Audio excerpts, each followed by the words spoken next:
लाला राम नारायण अमृतसर के प्रसिद्ध व्यापारी थे। मिट्टी को भी हाथ लगाते तो सोना हो जाती। उन पर लक्ष्मी जी की विशेष कृपा थी। उनकी दो दुकानें थी, एक कपड़े की और दूसरी अंग्रेजी दवाइयों की। उन्हें दोनों से मुनाफा होता था, किसी वस्तु का टोटा ना था। भगवान ने सब कुछ दिया था मगर कुछ भी ना था। उनके लड़कियां कई थी और लड़का एक भी ना था। यह पुत्र अभाव उन्हें खाए जाता था। हर समय उदास रहते थे। बाहर जाकर तो कदाचित हंस बोल भी लेते, पर घर में आते ही उनकी आंखें अग्निमय हो जाती। पार्वती समझती थी इसमें मेरा कोई दोष नहीं था। अब लड़के लड़कियां पैदा करना किसी के अपने बस की तो बात थोड़ी ही है, परंतु इस पर भी उसमें इतना साहस ना था कि पति के सामने मुस्कुराते हुए खड़ी हो जाए। वह घर में आते थे तो थर थर कांपती रहती कि कोई गरज ना उठे। सोचती मेरे ही भाग्य में आग लगी है, इसमें किसी का दोष नहीं। लोगों के यहाँ कई कई लड़के पैदा होते हैं, पत्थरों के लिए मैं ही रह गई हूँ। सास कहती मेरे मोती जैसे बेटे को अभागिन मिल गई। चेहरा कैसा दमकता था जैसे अनार का लाल दाना, पर अब वह बात ही नहीं। न होठों पर वह मुस्कान है और न आंखों में वह ज्योति। देह पहले से आधी भी नहीं रही, अंदर ही अंदर घुला जाता रहा। राम नारायण यह बातें सुनते और भी दुखी हो जाते और कहते माँ तुम ऐसी बातें ना किया करो। जो वस्तु भाग्य में ही ना लिखी हो उसके लिए रोना निष्फल है। मैंने समझ लिया है, हमारे वंश का नाम निशान मिटके ही रहेगा। हमारे भाग्य में पुत्र सुख नहीं लिखा और तुम कुड़ती हो। तुम्हारे साथ साथ मुझे भी रोना आता है। पार्वती यह बातें सुनती तो उसके दिल में तीर चुभ जाते। पहले पहर और प्रारब्ध को गालियां देती रहती। वह भगवान घर में आई थी पर अभागिन बनकर, जैसे खीर के थाल में लाल मिर्च पड़ जाए। उसे और सारे सुख थे, एक यही ना था। उसने इलाज किया, साधु संतों से भस्म की चुटकी ली, व्रत रखे, मगर भाग्य रेखा न बदली। यहाँ तक कि कई वर्ष बीत गए, परंतु पार्वती का आशा अंक पुत्रमणि से ना भरा। लड़कियां 4 थी, लड़का एक भी ना था। एक दिन गली में एक ज्योतिषी आया। बच्चों के लिए रीछ और स्त्रियों के लिए ज्योतिषी, दोनों ही तो समान हैं। स्त्रियों को तमाशा हाथ लग गया, बढ़ चढ़ कर हाथ दिखाने लगी। ज्योतिषी बातें बनाता था, पैसे बटोरता था। कैसा अच्छा व्यापार है, किसी का माल नहीं बिकता और किसी की बातें बिकती हैं। स्त्रियां पैसे देती हैं और हंसती थी, मगर पार्वती घर बैठी अपने दुर्भाग्य को रो रही थी। इतने में उसकी सास ने कहा पार्वती जरा इधर आ तो, तू भी पंडित जी को हाथ दिखा ले। पार्वती ने नैराश्य भाव से उत्तर दिया हाथ दिखाने से क्या होगा, मगर हर्जी क्या है, दिखा ले। पार्वती का जी ना चाहता था कि हाथ दिखाए, परंतु सास के भय से उसने उठकर हाथ ज्योतिषी के सामने कर दिया। सब स्त्रियां चुपचाप खड़ी हो गई। यह हस्त निरीक्षण ना था क्या, भाग्य निरीक्षण। ज्योतिषी ने हाथ की रेखाओं को देखा और कहा तुम्हारे मन में हमेशा क्लेश रहता है। पार्वती की सास ने सिर हिलाकर कहा हाँ जी पंडित जी ठीक ही तो है, पर यह क्लेश मन का है, शरीर का नहीं। ज्योतिषी ने कहा यह भी सच है, सास बोली। ज्योतिषी इसके कन्याएं होती हैं, लड़का नहीं होता। स्त्रियों ने कहा देखा, यह विद्या की बातें हैं। जो 4 अक्षर पढ़ जाते हैं वे कहते हैं ज्योतिष शास्त्र सब झूठ है। अब कहो सच बताया या नहीं। ज्योतिषी इसका पति भी दुखी रहता है। सास महाराज यह भी सच है। ज्योतिषी इसके लिए नक्षत्र तो सब अच्छे हैं, केवल एक नक्षत्र अशुभ है, यह सब उसका ही फल है। सास महाराज तो अंतर्जामी है, अब देखें इसके भाग में बेटा है या नहीं। ज्योतिषी ने अच्छी तरह देखकर उंगलियों पर हिसाब किया और इसके बाद शोक से सिर हिलाकर कहा नहीं। उत्तर साधारण था, पर पार्वती का दिल दहल गया। उसकी देह से पसीना छूटने लगा, जैसे जीवन की सकल आशाएं और उमंगें प्रस्थान कर गई हों। उसने हतभागी की तरह भूमि की ओर देखा और रुक रुक कर पूछा इसका कुछ उपाय भी है या नहीं। ज्योतिषी उपाय तो है, परंतु बड़ा कठिन। मैं सब कुछ कर लूंगी पंडित जी। ज्योतिषी रात को शमशान में बैठकर जाप करना होगा, कर सकोगी। पार्वती का चेहरा फीका पड़ गया। आशा सामने आई थी, ओझल हो गई। पार्वती फिर उदास हो गई, जैसे कोई बाजी जीतते जीतते हार गई। ज्योतिषी तुम उदास ना हो, तुम्हारी खातिर यह काम मैं कर दूंगा। भय बहुत है, सिद्धि के समय भूत सामने आकर खड़े हो जाते हैं। अनजान आदमी सहम कर मर जाए, परंतु भूत हमारा क्या बिगाड़ लेंगे, चाहे तो पल भर में भस्म कर दें। हमारे शब्दों में आग है, एक मंत्र पढ़े तो चिल्लाकर भाग ना निकले। पार्वती की आंखें आशापूर्ण हो गई, जैसे देवी का वरदान मिल गया हो। सास का चेहरा आशा की आभा से लाल हो था। उसे विश्वास हो गया कि अब के जरूर लड़का होगा। करामती पंडित रेख मेघ मार सकता है। ज्योतिषी जी की खातिर होने लगी। उसने जो कुछ मांगा वही दिया। पार्वती और उसकी सास ना ही नहीं करती थी। अरे कभी काले बकरे के लिए रुपए मांगता तो कभी सोने चांदी के लिए। उसे आज तक ना ऐसा अमीर घर मिला था, ना ऐसे अंधे श्रद्धालु। दोनों हाथों से लूटता था और वह लुटवाते थे। हर मंगलवार को गरीबों में रोटियां बांटी जाती थी। ज्योतिषी ने पार्वती को एक मंत्र सिखा दिया था। वह नहाकर 15 मिनट जाप करती थी। खाना भूल सकता था, मगर इस मंत्र का जाप ना भूल सकता था। अब इस मंत्र ही पर जीवन की सारी अभिलाषाएं अवलंबित थी। सदा शंका लगी रहती, कहीं यह कच्चा धागा टूट न जाए, पर इसे प्राणापन से बचाकर रखती थी। यहाँ तक कि मंत्र की परीक्षा का दिन भी समीप आ गया। अब कुछ दिन ही बाकी थे। पार्वती की रात दिन खातिरदारियां होने लगी। घर के लोग उसे कोई काम नहीं करने देते थे। कहते आराम से बैठी रहो, सब कुछ हो जाएगा। लाला राम नारायण ने कभी उसे सीधे मुंह बात ना की थी। अब हंस हंस कर बोलने लगे, जैसे उससे एक मनमुटाव ही ना था। मुंह हर समय खिला रहता। पार्वती को कभी तांगे की सैर कराने ले जाते, कभी थिएटर दिखाने। कहते जो जी में आए आप मांग लिया करो, पर मन मानकर रह जाना स्वास्थ्य को खराब कर देता है। पार्वती को यह 9 महीने गुजरते मालूम ना हुए। संसार के सारे सुख, सारे आराम पर्याप्त थे। जो कहती वही हो जाता। किसी को दम मारने की मजाल न थी। पहले दासी थी, अब रानी बनी। सास जो दिन रात हृदय बांधी ताने मारती थी, अब ऊंची आवाज से बोलते हुए भी डरती थी, कहीं पार्वती क्रोध ना कर बैठे, कहीं उसका जीना खराब हो जाए। पार्वती की ऐसी खातिर ऐसी खुशामद कभी ना हुई। एक दिन राम नारायण बोले, ज्योतिषी कहता है 100 रुपए से एक भी पैसा कम ना लूंगा। वह समय तो आने दो, देखा जाएगा। पार्वती ने कहा। राम नारायण, मेरा दिल कहता है अब के लड़का ही होगा। पार्वती, लक्षण तो मुझे भी अच्छे मालूम होते हैं। दिल में ऐसे ऐसे विचार आते हैं कि तुमसे क्या कहूं। तब तो बस ठीक है, लड़का ही होगा। पार्वती, जी चाहता है फल और मिठाइयां ही खाती रहूं। रोटी की तरफ देखने से भी घृणा होती है। राम नारायण, खटाई पर तो दिल नहीं दौड़ता। पार्वती, कभी ख्याल भी नहीं आता। और अब जी कैसा रहता है? बहुत प्रसन्न। पहले सदा उदासी छाई रहती थी, अब सुस्ती का नामो नहीं। जी चाहता है सारा दिन सैर किया करूं। ऐसी दशा मेरी आज तक कभी ना हुई थी। राम नारायण, मेरा दिल भी यही कहता है कि अब की जरूर लड़का ही होगा। पार्वती हंसकर बोली, अगर लड़का हुआ तो मुझे क्या दोगे? जो मांगूंगी वही दूंगा, तुमसे बाहर थोड़े हूं। हीरे का हार मंगवा दोगे? अरे हीरे का हार? बस बस इतना ही देखना था, देख लिया। तुम तो वकीलों की तरह जिरह करती हो। अजी चलो रहने दो, मैं तुम्हारा दिल देखती थी, मुझे हार की क्या पड़ी है। तुम्हारी खुशी मिल जाए यही सब कुछ है, पर मैं तुमने से कभी भी नाराज नहीं हुआ। पार्वती, क्यों झूठ बोलते हो? तुम्हारी तो आंखें ही बदल गई थी। मैं अनपढ़ हूं पर अंधी नहीं, आंखें पहचानती हूं। तुम्हें धोखा हुआ होगा, खैर यह भी देखा जाएगा। इसी तरह 9 महीने बीत गए। प्रसव काल आ पहुंचा। राम नारायण बाहर बैठे घबराते थे। उनकी मां अंदर घबराती थी। ज्यों ज्यों समय गुजरता जाता उसकी उत्सुकता बढ़ती जाती थी। देखे क्या हो क्या ना हो।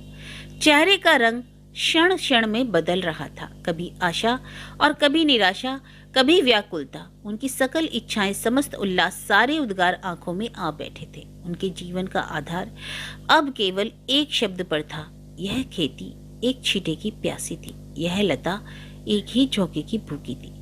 सहसा अंदर से नवजात बालक के रोने की आवाज आई। राम नारायण चौंक खड़े हो गए और सवेग से अंदर को चले। वे अभी आंगन ही में पहुंचे थे कि माँ बाहर निकल आई। इस समय उसकी आंखों में आंसू थे, मुंह पर क्रोध, जैसे अग्नि की ज्वाला में पानी की बूंदें जल रही हो। राम नारायण के पांव वहीं रुक गए। अब उनमें आगे बढ़ने की शक्ति न थी। यह लंबा सफर, यह सुदूर यात्रा कितनी आशाओं को लेकर तय किया था, सब निराशा की भेंट हो गई। हृदय क्षेत्र को पानी का छींटा भी न मिला। आशा लता को वायु का झोंका प्राप्त न हुआ। फिर लड़की।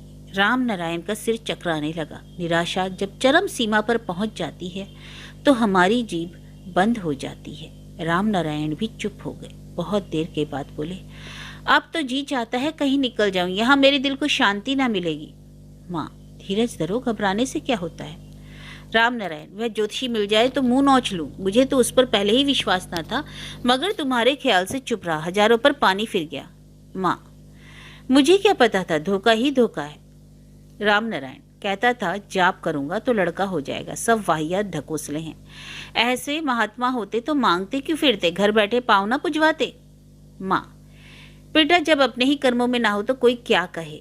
आदमी तो बुरा ना था, जो बात थी खोल कर कह दी, सारा मोहल्ला वाह वाह करता था। अब यह बात झूठ निकली थी और बाकी सब सच तो निकला। राम नारायण, हमारे ही भाग खोटे, अब मुझे आज्ञा दो, साधु होकर कहीं निकल जाऊं, घर में रहा तो पागल ना हो जाऊंगा। माँ, कैसी बातें निकालते हो तुम, भाग तुम्हारे क्यों खोटे होने लगे? भाग उस अभागिनी के खोटे हैं जिसे राज सिंहासन पर बैठकर भी आराम ना मिला। मेरी मानो तो अब दूसरा ब्याह कर लो, इससे लड़का ना होने का। बहुत बर्दाश्त किया, अब नहीं सहा जाता। राम नारायण, मैं मर जाऊंगा मैं, पर यह ना करूंगा। मैं आदमी हूं, राक्षस नहीं। अरे, मैं उसे घर से निकाल देने को थोड़ी ना कहती हूँ। यह भी पड़ी रहेगी। लोग दूसरा ब्याह लड़के के लिए करते हैं, शौक के लिए तो ना करते। मगर इससे लड़का हो जाता तो हमारा क्या सिर फिरा हुआ है? राम नारायण, अब जो प्रारब्ध में ना हो तो क्या किया जाएगा?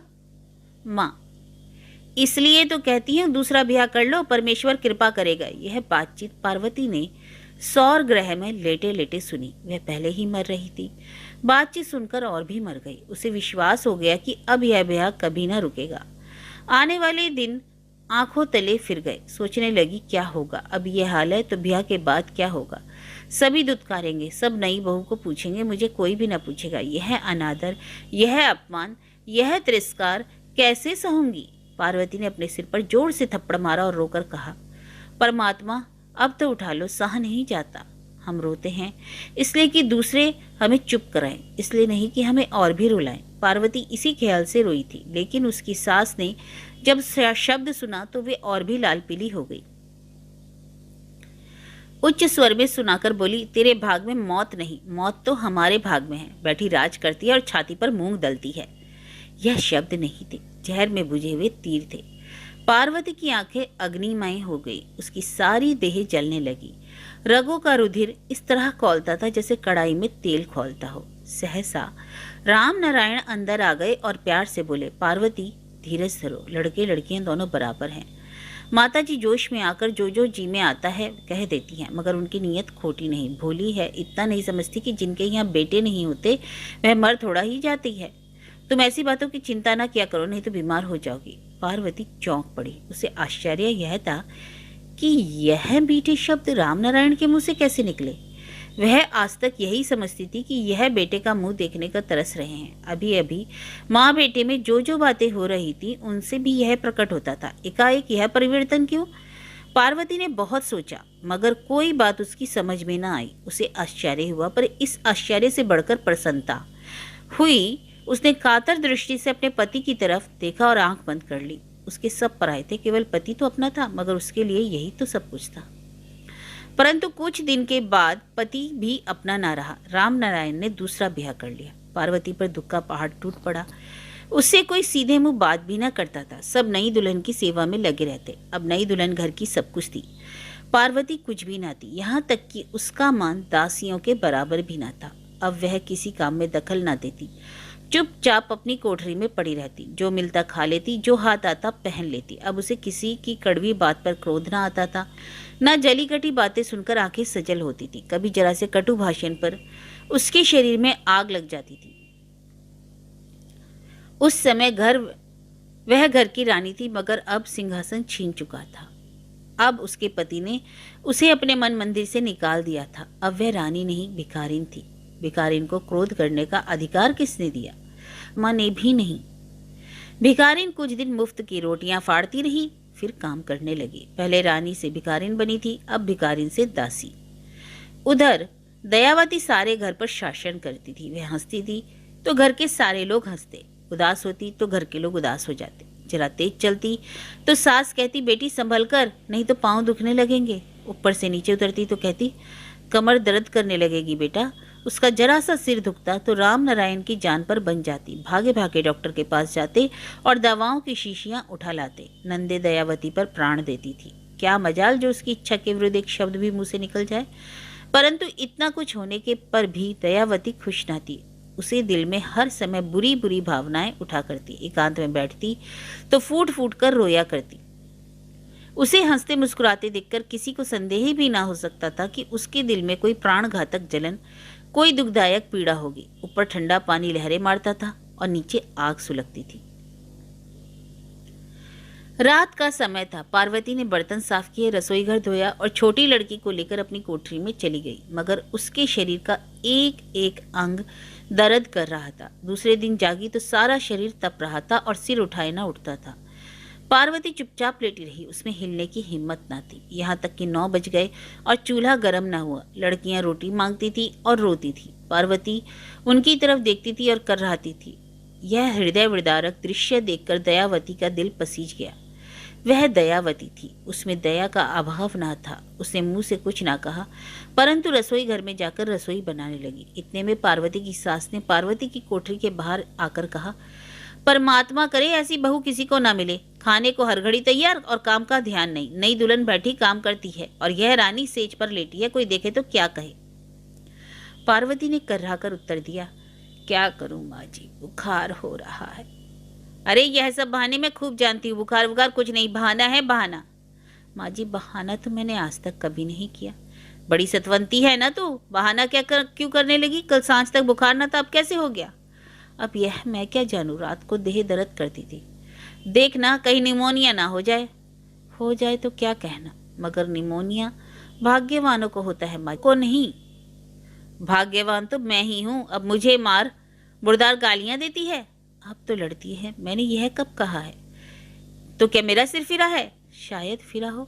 आग में तेल पड़ गया। सास ने गरज कर कहा, अगर फिरा हुआ ना होता तो तेरे जैसी लड़की को कैसे ब्यालाती, पर नाले का पत्थर चौबारे में लगा दिया। पार्वती कमजात का शब्द सुनकर क्रोध ना रोक सकी। बोली, जाओ भीतर जाकर बको, मैं तो यहीं मर रही हूँ। इलाज पर ध्यान नहीं, लड़ने की धुन सवार है। परमात्मा ऐसी सास दुश्मन को भी ना दे। अब सहन करना संभव ना था। पार्वती की सास रोने लगी और इतने जोर से रोई कि सारा मोहल्ला जमा हो गया। चीख चीख कर कहती थी, बहनों, इस निर्लज बहू ने मेरी पत उतार दी। मेरा जरा सा लिहाज नहीं किया। रात को कहीं बुखार हो गया था, मैंने आकर पूछा हकीम को बुला लूं। बस इतनी सी बात पर गालियां देने लगी। बोली, अब तुम्हें मेरे बुखार की क्या परवाह? तुम्हें उस समय मालूम होगा जब तुम्हारे बेटे को और उसकी बेगम को बुखार चढ़ेगा, तब पूछूंगी क्यों माँ। अब हकीम को बुलवाऊं? मैंने कहा मुझे गालियां दे ले, पर उस गऊ ने तुम्हारा क्या बिगाड़ा है? इस पर नाम ले लेकर रोने लगी और मुझे कुसने लगी। वह गरीब ना लेने में देने में। अब तुम ही कहो, मैंने क्या बुरा किया? मोहल्ले की स्त्रियां चुप थी। वह जानती थी पार्वती ऐसी स्त्री नहीं, परंतु उन्होंने मुंह से कुछ नहीं कहा। हम दुखिया के पक्ष में होते हुए भी उसकी सहायता नहीं करते, उल्टा बाज वक्त उसके विरोध बोल देते। यही दशा स्त्रियों की थी। उनके दिल कहते थे पार्वती निर्दोष है। सारा महाभारत बुढ़िया का मचाया हुआ है, मगर फिर भी उनमें सच बोलने के साहस ना था। हम अपने लिए झूठ बोल सकते हैं, पर दूसरों के लिए सच भी नहीं बोलते। सारा दिन बीत गया, पार्वती को कोई दवा ना मिली। ना उसके पास जाकर किसी ने देखा कि गरीब जीती है या मरती। राम नारायण खाना खाने आए और दुकान चले गए। सास धूप में लेटी रही, नंदे क्रोशिया लिए रुमाल बुनती रही। केवल पार्वती की अबोध लड़कियां थी जो उसके पास आकर बैठती थी, कभी बाहर निकल आती। इनके अतिरिक्त एक और प्राणी भी था जो उसका सुख दुख अनुभव करता था। वह थी दयावती। हाँ, दयावती ही तो थी, पार्वती की सौत। वह पार्वती के लिए तड़पती थी, पार्वती के लिए रोती थी, मगर कुछ ना कर सकती थी। वह इस घर में नई थी, उसे कोई कुछ कहता ना था। वह स्वयं लज्जा से चुप रहती थी। उसे भय ना मारता था तो संकोच। हमारा दिल ही तो हमारा सबसे बड़ा दुश्मन है। रात के 2 बजे का समय था। पार्वती अपनी कोठरी में बेसुध पड़ी थी। एक और एक धुंधला सा दिया टिमटिमा रहा था, मगर उसका तेल समाप्त हो चुका था और उसका प्रकाश धीरे धीरे मर रहा था। यह मिट्टी का दिया न था, पार्वती के भाग्य का दिया था। कैसा तुच्छ, कितना छोटा। इसका प्रकाश अंधकार में किस तरह विलीन हो रहा था। इसका जीवन मृत्यु के मुंह में किस तरह भागता हुआ जा रहा था। इतने में दरवाजा खुला और दयावती धीरे धीरे अंदर आई। उसने पार्वती के चेहरे को देखा और ठंडी आह भरकर उसे सिरहाने बैठ गई। इसके बाद उसने पार्वती का सिर अपनी जंघा पर रख लिया और उसके बालों में प्यार से उंगलियां फेरने लगी। पार्वती ने घबराकर आंखें खोल दी और कहा, कौन? उसको आशा थी यह राम नारायण होंगे, दिन में माँ के ख्याल से नहीं आए, अब आए हैं। अपना फिर भी अपना है, पराया कैसे हो जाएगा। मगर मुंह मोड़कर देखा तो सन्नाटे में आ गई। यह राम नारायण ना थे, दयावती थी। पार्वती की आंखों में पानी आ गया। उसने एक क्षण तक दयावती के मुंह की तरफ ताका और फिर उसके गले से लिपट गई। उसने जिन्हें अपना समझा था वह पराये निकले, मगर जो पराया था वह अपना बन गया। दुनिया के रास्ते कैसे निराले हैं, कितने अद्भुत हैं। दयावती ने पार्वती को चारपाई पर लिटाकर कहा, कोई दवा नहीं खाई? पार्वती, नहीं, मेरी परवाह किसे है, जो दवा खाऊं तो बुखार कैसे उतरेगा, उतर जाएगा। दयावती, नहीं, तुम्हें दवा खानी होगी। इस घर के आदमी सभी राक्षस है बहन। तुम्हें विश्वास ना होगा, मैं तुम्हारे लिए सारा दिन कुड़ती रही। तुम्हारे साथ सख्ती होती है, मेरा दिल रोने लगता है। जी चाहता है तुम्हारे गले से लिपट जाऊं, पर घर वालों का ख्याल रास्ते में खड़ा हो जाता है। सोचती हूँ क्या कहेंगे, 100 बातें बनाएंगे, मगर अब यह बेपरवाही ना होगी। पार्वती ने धुंधले दिए की तरफ देखते हुए कहा, बहन, अब तो जी चाहता है कुछ खाकर सो रहूं। अब सब कुछ देख लिया है और क्या देखूंगी। यह तो अधोगति नहीं सही जाती, अब तो मौत ही आ जाए। दयावती, अधीर क्यों होती हो बहन, यह दिन भी गुजर जाएंगे। पार्वती, प्रारब्ध में यह लिखा है, यह मालूम न था। मालूम होता तो जोगिन न बन जाती। जोगिन बनना इतना आसान होता तो आज संसार में चारों तरफ जोगिन ही जोगिन नजर आती। दयावती ने कहा। पार्वती, आज का हाल तुमने स्वयं देख लिया, बताओ मेरा क्या दोष है। दयावती, खूब देख लिया, ज्यादती सारी उनकी है, तुम्हारा दोष नहीं, इसे सारा जहान जानता है। कहने लगी, गालियां देती हैं। दयावती, अब लड़कियां होती हैं तो इसमें तुम्हारा क्या दोष, यह कोई अपने बस की बात थोड़े ही है। पार्वती, वह तो समझते हैं कि जानबूझकर मैंने पैदा की। दयावती, आदमी को कुछ तो समझना सोचना चाहिए ना, जब देखो तने रहते हैं, इसमें तुम्हारा तो कोई दोष नहीं। जीना दुभर हो गया, हर समय सहमी रहती हूँ। दयावती, पर मेरी तरफ से मन साफ कर लो, मैं तुम्हें अपनी बड़ी बहन समझती हूँ। मेरा मन तो बहन तुमसे पहले से ही साफ है, मेरे कारण अब तुम्हें जरा भी कष्ट ना होगा। पार्वती ने दयावती को गले लगा लिया और स्नेहपूर्ण स्वर में कहा, तूने मुझे जिला लिया। मैं समझती थी इस घर में मेरे दुश्मन ही दुश्मन है, हित चिंतक कोई नहीं, परंतु तूने मेरा विचार बदल दिया। अब मुझे इतनी शांति है कि कम से कम मुझे तू बेगुनाह समझती है। सहसा दिया बुझ गया, चारों तरफ अंधकार फैल गया। इस अंधकार में पार्वती और दयावती दोनों छिप गई। क्या उनके भाग्य का दिया भी बुझ गया? पार्वती महीना भर बीमार रही। दयावती ने सेवा में दिन रात एक कर दिया। उसे हर समय वही चिंता रहती थी कि पार्वती किसी तरह बच जाए। वह उसके सिरहाने से ना उठती। नियत समय पर दवा देती, समय पर दूध देती, रात को सोते सोते चौंक उठती और उसे देखती कि सोती है या जागती। ऐसी चिंता, ऐसी व्यग्रता, ऐसी उत्सुकता से किसी माँ ने अपने बच्चे का इलाज भी कम किया होगा। उसे सास समझाती थी, पति रोकता था, मगर वह किसी की ना सुनती थी। कहती थी, इसकी सेवा मैं करूंगी, यह दुखिया है, इसके मन मंदिर में प्रेम की जोत जलती है, इसने मेरा मन मोह लिया है। पार्वती की लड़कियां दयावती की आवाज़ सुनती तो उनकी तबीयत हरी हो जाती। इस तरह लपक कर आती जैसे वह उनकी माँ हो। उनके रहने सहने का, खाने पीने का सब प्रबंध वही करती। यह स्वर्गीय प्रेम, यह विशुद्ध निर्मल पवित्र दृश्य देखकर सारा मोहल्ला चकित था। ऐसी उदारता, ऐसी श्रद्धा, ऐसी प्रीति, ऐसा स्वार्थमय संसार में, इस द्वेषपूर्ण दुनिया में उन्होंने पहले न देखा। सौत को देखकर स्त्री के शरीर में आग लग जाती है, उसकी आंखों में क्रोध की चिंगारियां निकलने लगती है। यहाँ वही सौत की सेवा करती थी। यह प्रेम कितना महान है, कितना स्वच्छ है। इसमें आत्मसमर्पण था, विषय वासना न थी, सेवा का शौक था, फल की इच्छा न थी। यह पति पत्नी का प्रेम न था, दो महिलाओं का स्नेह था। यह दो सौतों का प्यार न था, दो सखियों की प्रीति थी। धीरे धीरे पार्वती की देह में ताकत आने लगी। दयावती ऐसी खुश थी जैसे कोई राज्य जीत लिया हो। अब वह दो सखियां थी, सारा दिन एक जगह बैठी रही और बातें करती। दयावती सोचती, यह दुखिया है, इससे अन्याय हो रहा है। पार्वती सोचती, मेरी सौत है तो क्या हुआ, पर इसका दिल तो प्रेम का सागर है, मुझे देखकर खुश हो जाती है। मेल ने दोनों को प्रेम सूत्र में बांध दिया। कुछ देर सखियां बनी रही, फिर बहनें बन गई। पार्वती ने सास का व्यवहार वैसे ही कठोर था पार्वती के प्रति, परंतु राम नारायण कभी कभी हंसकर भी बोल लेते थे और दयावती सबकी आंखों की पुतली थी। इसी तरह एक वर्ष बीत गया। पार्वती कुछ महीनों के लिए मायके गई। लौटी तो दयावती की अवस्था ही और थी। ना गालों पर वह मोहिनी थी और ना आंखों में वह जादू। ऐसा मालूम होता था जैसे दयावती वह दयावती ही नहीं। पार्वती 16 साल की राजकुमारी को छोड़ गई थी, अब उसे 40 साल की बुढ़िया मिली। पार्वती पर वज्राघात हुआ। उसने दयावती का हाथ पकड़ा और उसे एकांत में ले गई। वहां जाती बोली, यह तुझे क्या हो गया है? दयावती, हुआ तो कुछ भी नहीं, पहचानी ही नहीं जाती, तेरी सूरत ही बदल गई। दयावती, चल झूठी, मुझे छेड़ती है, तेरी आंखें बदल गई होंगी, गालियां देती है, जबान भी तेरी बदल गई। दयावती, अब तुमसे बातों की बाजी में मैं तो कभी ना जीतूंगी। पार्वती, अच्छा ठीक ठीक बता, छिपाने से कुछ ना होगा। दयावती, तुम्हारे वहम का इलाज कौन करे? सास से लड़ाई तो नहीं हो गई? दयावती, बिल्कुल नहीं, वह मुझे माँ से ज्यादा चाहती है। और उनसे झगड़ा हुआ? वह ऐसे आदमी ही नहीं, बीमारी रही है। हाँ, बुखार चढ़ता है, तो मालूम हुआ मुझसे छिपाती है, अब ना पूछूंगी। दयावती रोने लगी। उसका ऐसा मालूम हुआ कि उसके शरीर में तोड़कर प्राण पंछी बाहर निकल जाएगा। सिसकियां भरते हुए बोली, बहन, मुझे कोई रोग नहीं, मुझसे किसी ने दुर्व्यवहार नहीं किया, मुझे चिंता रोग खाया जा रहा है। मुझे भय है कि यह आदर प्यार आनंद के दिन कुछ ही दिनों के मेहमान है। इस सावन की धूप पर कोई विश्वास नहीं, इसकी आयु बहुत थोड़ी है। आज मुझे सब सिर आंखों पर बैठाते हैं, लेकिन यह मान यह सत्कार मेरे लिए नहीं, लड़के के लिए है। उनको लड़के की चाह में दीवाना बना रखा है। सोचती हूँ अगर मेरे भी लड़की हो गई तो फिर क्या होगा? सबकी आंखें बदल जाएंगी। यह चिंता जो मुझे अंदर ही अंदर खा रही है, मैं इस दुख से भूली जा रही हूँ और मुझे विश्वास हो गया है कि मेरी लड़की ही होगी और मैं ना बचूंगी। यह कहकर दयावती रोने लगी। पार्वती के शरीर के रोंगटे खड़े हो गए। उसके मुंह से कुछ ना निकला, एक शब्द भी नहीं, ना हाँ न ना। उसने दयावती का सिर खींचकर अपने गले से लगा लिया और रोने लगी, मगर उसका दिल कह रहा था, अगर तू मरी तो मैं भी जीती ना रहूंगी। आखिर वह दिन भी आ गया जिसकी सबको प्रतीक्षा थी। राम नारायण ने दोनों बहनों को बुला भेजा था।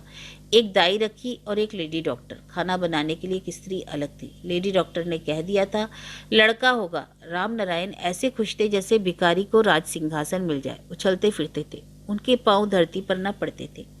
नौकरों से कहा इनाम मिलेगा, मोहल्ले वालों से कहा मिठाई बांटेंगे, इष्ट मित्रों से भोजन देने की प्रतीक्षा की।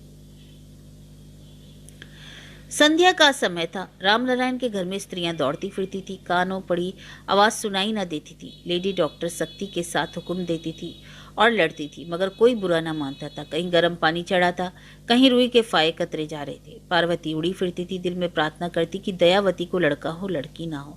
अगर लड़की हुई तो हम दोनों की मौत है। अब तो केवल मैं ही अभागिन हूँ, फिर दयावती को भी कोई न पूछेगा। अभी उसकी खातिर कभी कभी मेरी भी सुध ले लेता है, फिर यह बात भी ना रहेगी। राम नारायण दरवाजे में बैठे माला फेरते थे और प्रार्थना करते थे कि प्रभु यह नैया पार लगा दे। कभी कभी यह विचार आता कि पार्वती से अन्याय हुआ, लड़का हो जाए तो उसकी साथ जरा सख्ती ना करूं। ऐसी एकाग्रता, ऐसी लगन, ऐसी श्रद्धा से कभी उन्होंने प्रार्थना ना की। संकट हमें परमात्मा का भक्त बना देता है, वैभव में परमात्मा का भी ध्यान नहीं आता। एकाएक अंदर से कुछ आवाजें हुई आई। रामनारायण ने माला के मन के जोर जोर से फिरने शुरू कर दिए। घबराए हुए कहते थे, परमात्मा कृपा करो, तुम्हारे बिना और किसी का सहारा नहीं। इतने में रामनारायण ने माँ ने आकर दरवाजे पर खड़े होकर कहा। रामनारायण ने पूछा, क्या हुआ? माँ ने धीरे से कहा, लड़की। रामनारायण की उठती हुई उमंगे बैठ गई, जैसे कबूतर उड़ना चाहता था और बाज को ऊपर मंडराते देखकर फिर वहीं बैठ गया। उन्होंने माला धरती पर पटक दी और निराशा से इधर उधर टहलने लगी। किसी सेठ को अपना सर्वस्व लुट जाने पर इतना दुख ना होता। थोड़ी देर बाद दयावती के पास लेडी डॉक्टर और पार्वती के सिवा कोई भी ना था। सब राम नारायण के गिर्द जमा थे। कोई शोक प्रकट करता था, कोई सांत्वना देता, मगर राम नारायण बिल्कुल चुप थे। चारों तरफ देखते थे और ठंडी सांसें भरते थे। दयावती का किसी को भी ख्याल ना था। सहसा पार्वती कमरे में आई और बोली, दयावती मर गई। राम नारायण बैठे थे। नवजात लड़की की भी कोई आशा नहीं।